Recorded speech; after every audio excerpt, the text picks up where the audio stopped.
Hi, so today we're going to work on our life skills, and it's going to be folding clothes.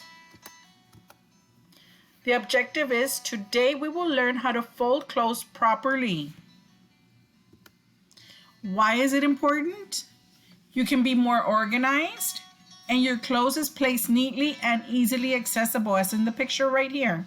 Everything's very neat, and you can see what you want to wear for the day and just pull it out.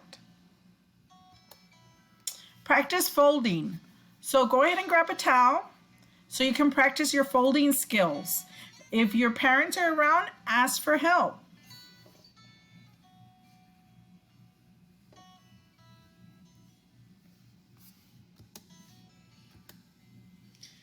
So your turn. Let's try.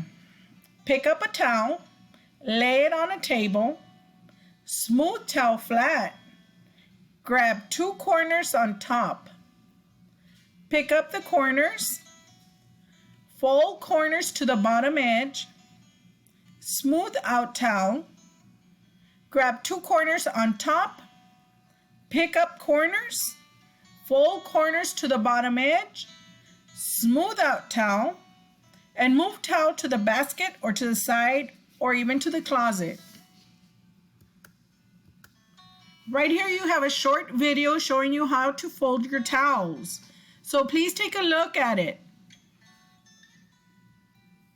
All week we will be practicing on folding our towels. Thank you.